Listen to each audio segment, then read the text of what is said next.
Good morning. It is.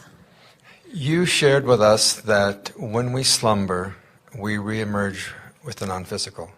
Dead. Croaked. Finished. Temporarily. We want you to start relaxing into the idea of death because it's coming, you know. We want you to mock it and make fun of it and love it and enjoy it and anticipate it as we do. And you also said that that is the most joyous experience. However, my experience in the past, not as much today, but still happens, I have what they call nightmares when I slumber. And it's always That's something different. When you slumber, your consciousness reemerges. Okay. And you reflect, you refresh, you remember who you are, you rejoice, you realign. You be who you really are. The dreams or the nightmares that you recall are an instantaneous translation as consciousness re-enters the body. Isn't that interesting? It feels to you like you dreamed all night long, and the scientists with their contraptions will tell you so, but it is not so. In other words, in the same way that we're visiting with you here, and it sounds as if we are offering words to Esther, and Esther is offering words to you, a sort of relaying thing going on. When really what's happening is that this gathering gathered even before your physical bodies got here. And your intentions were concluded and summarized and understood, and answers were arrived at and planned, and the perfect decisions about who would come first and what the platform would be, all orchestrated instantaneously as you've been sending off your rockets of desires in preparation of coming to this gathering.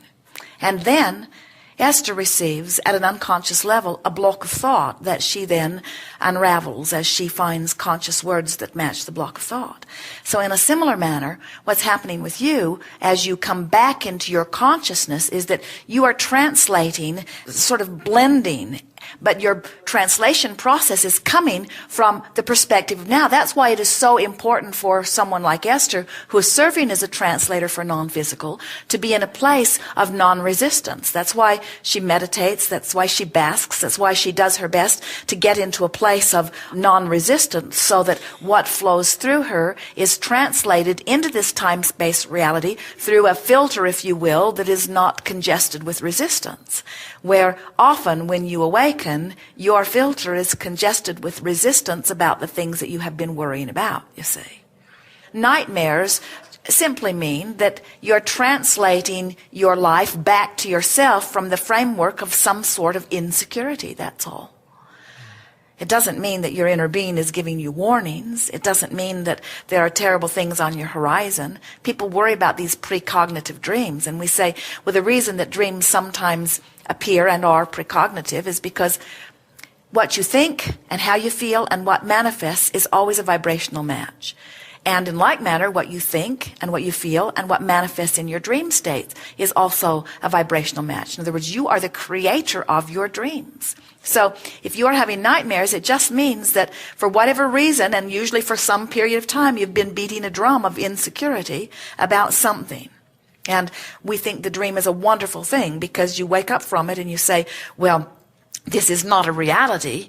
In other words, it's always easier to release resistance from your vibration little by little by little, pre-manifestation than post-manifestation. In other words, once the truck has fallen on you and you have to deal with all of that smashed body, it is not as easy for you to change the thought because now you've got all of this stuff that you're focusing on too, where a dream is much easier to refocus from. It just sort of gives you awareness, you see.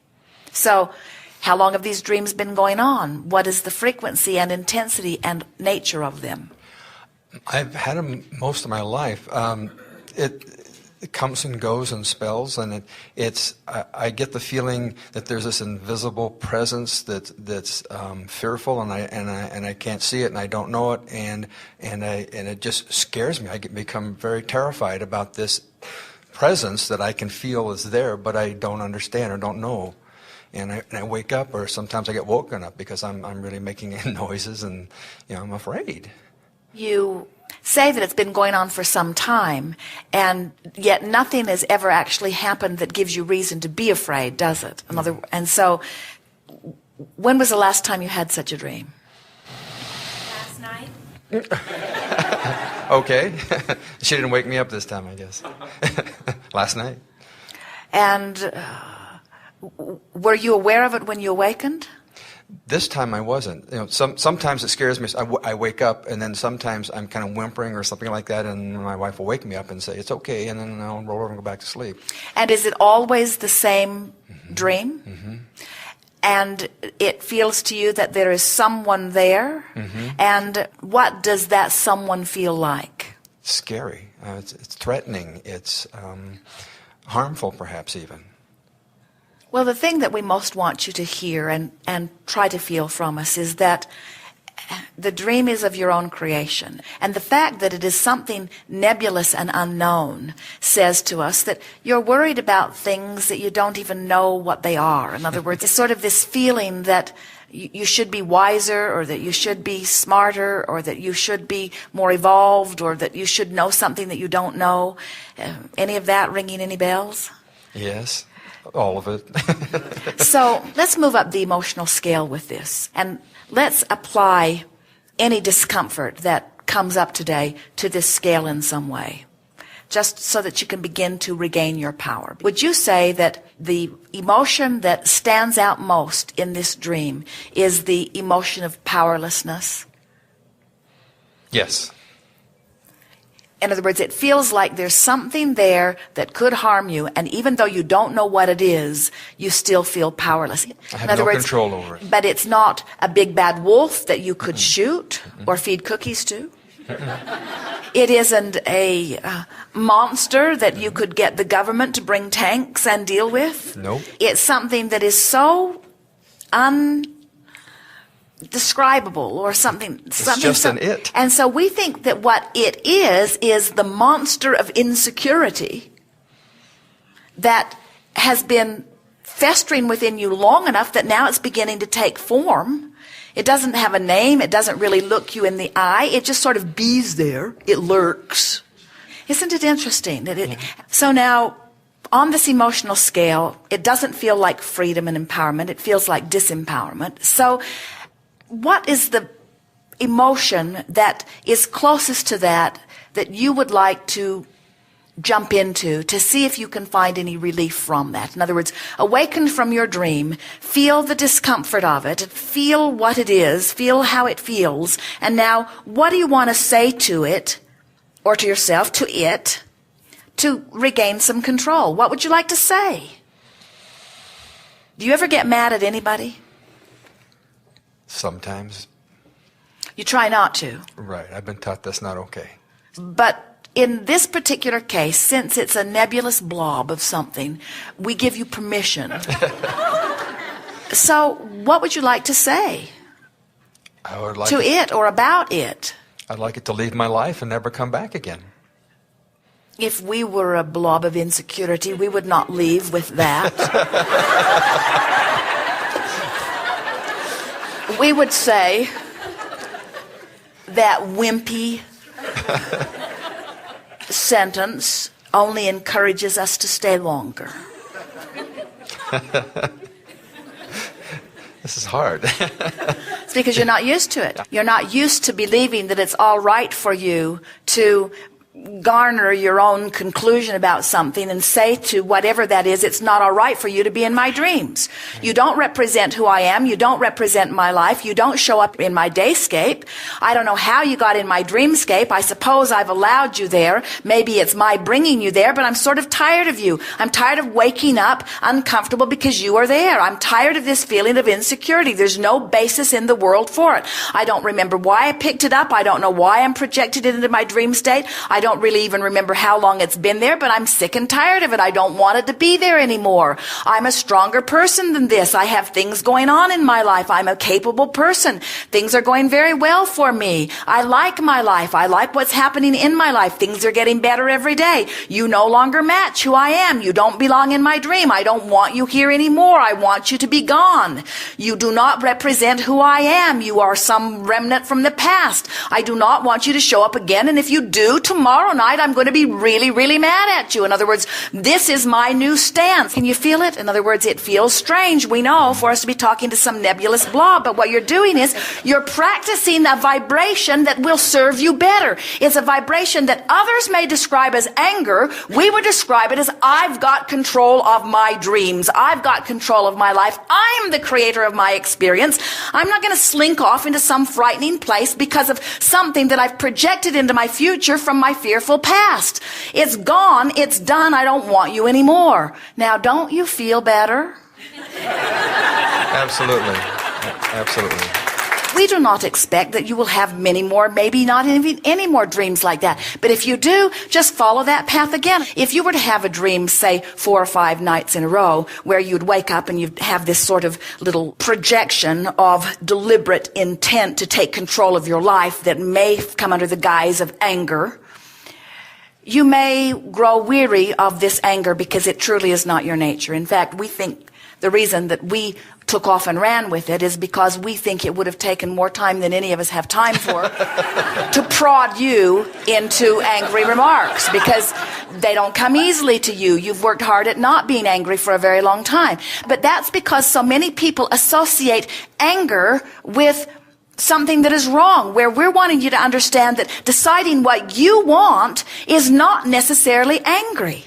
Sometimes people who are bigger and stronger, who have been in charge of you, like parents or teachers or people in power, whatever the reason, very often they don't want you to show forcefulness because that's their role. You're not supposed to tell me what to do. I'm supposed to tell you what to do, is the attitude. And it takes some doing for most of you to come around to say, wait a minute, I'm the creator of my own experience. I'm the only one who gets to decide what I do. You all don't count. But there are a lot of authority figures that if when you're little you try that, they'll show you how powerful they are. They'll convince you that you do not have power. And in time, you will retreat with your determination to guide your own life. And that's what's happened to you. You've retreated, and now you're creating a dreamscape that's showing you that you have retreated. You're not alone in that. Almost everybody who wants to get along does. In other words, it's easier to let people who are strong be strong. It's just for the sake of getting along. And there's nothing wrong with letting strong people be strong just for the sake of getting along, unless it diminishes your sense of power and value, you see. You're not going to want to linger long in this anger. You'll move into frustration, or maybe even into understanding. We suspect that whatever it is that you were cowering from started when you were really, really, really, really, really, really little, and it's been gone for a very long time. You just practice the vibration of it, you see. There are a lot of you that you want to be the creator of your own experience, and on many levels believe that you are.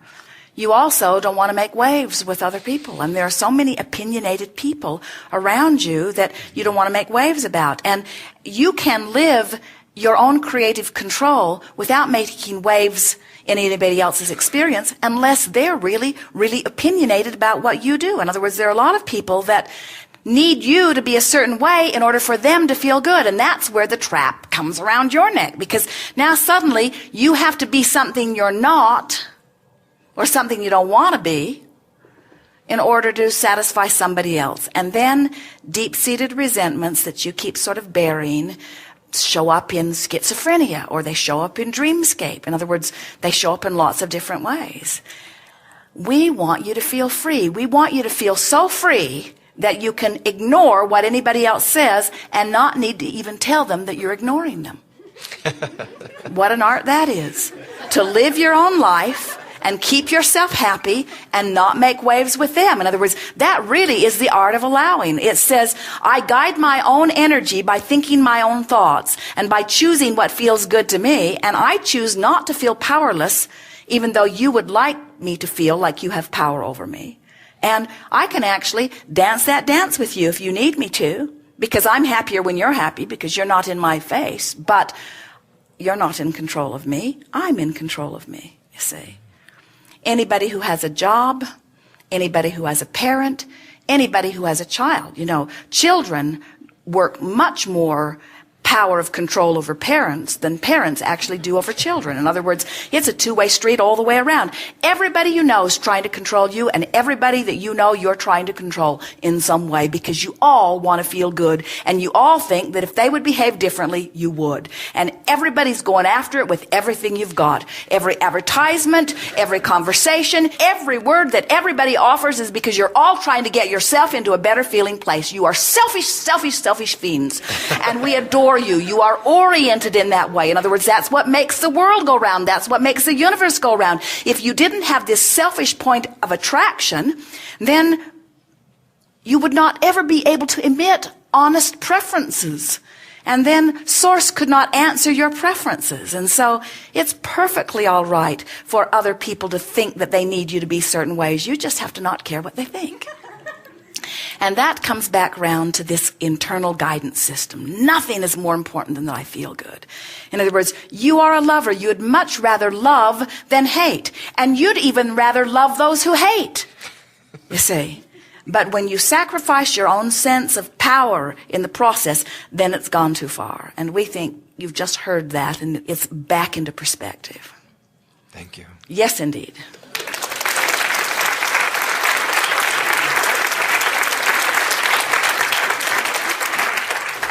Co-creation at its best. Yes, indeed.